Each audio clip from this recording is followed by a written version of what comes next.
All right, this is week 2, problem 23.31. This is an extra credit problem. And we have a oil droplet that's above a positively charged plane. The oil droplet has a radius of 0.5 times 10 to the negative 6 meters.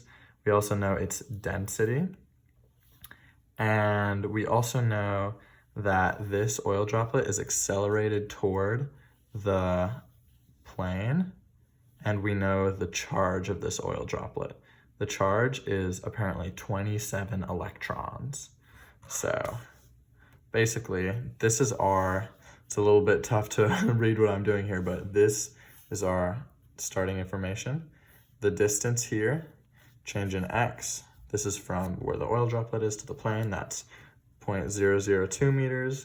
The radius of the oil droplet, which we're assuming is spherical, is 0.5 times 10 to the negative 6. The density of that oil droplet is 9 kilograms per meters cubed.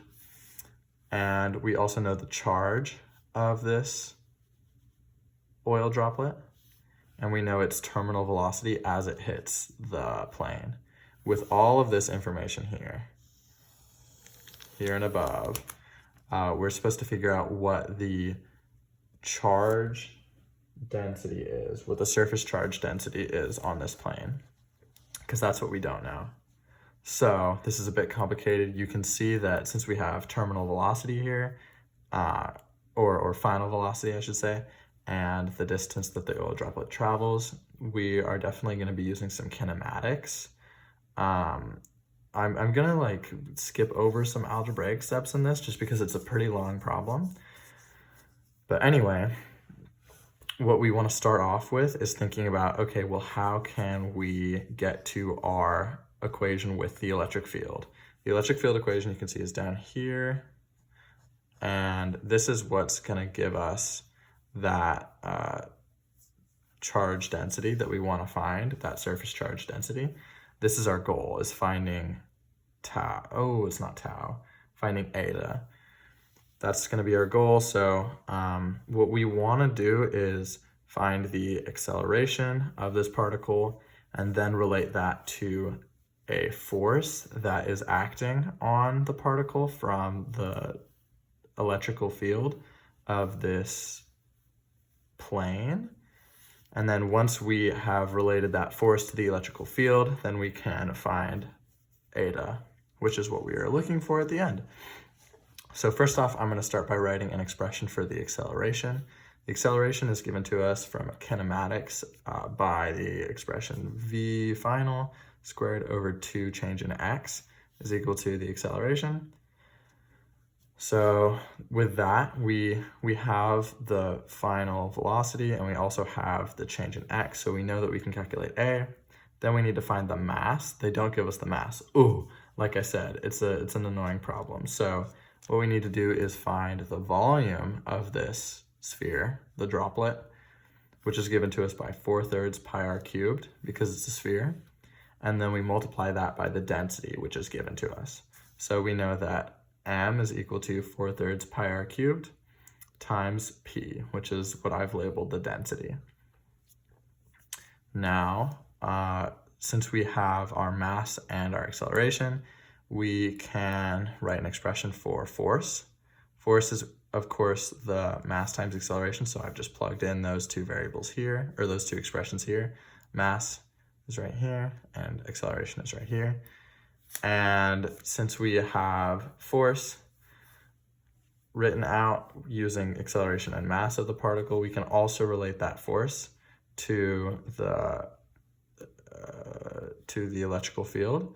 The force felt at this point is equal to the electrical field times Q, which is the charge. Q is also a starting bit of information that we have. So Q, again, is equal to 27 electrons. So I've just multiplied 27 by the charge of an electron. It's going to be negative. And so now we have our acceleration and mass related to E times Q. So all we need to do is substitute in our value for E and then solve for eta. And once we've solved for eta, we should have an expression for eta in terms of all of these variables that we started off with. So if we look down here, I've solved for eta, and it reads eta is equal to 4 times the final velocity squared times pi r cubed times p. Again, that's our mass times velocity, basically. And then we multiply that by the electric constant, which is from our electrical field equation. Then we divide that by 3 change in x times q. So I've done a little bit of simplification here, but this expression, once solved for n, is the same as down here. So now all we need to do is plug in our values for the final velocity, the radius, the density of this sphere, the oil droplet, electric constant, change in x, and the charge of the oil sphere. So then we plug all of those in, all of our values. Of course, you'll have different values, and we get 4.3 microcoulombs per meter squared. All right, just quickly here, I'm gonna run over the learning targets.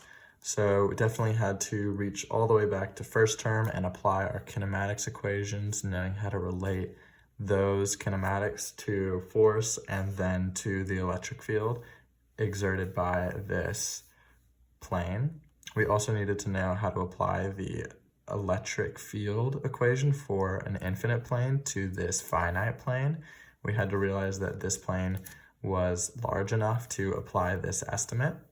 So again, this equation is for an infinite plane, but ours is finite, we had to estimate.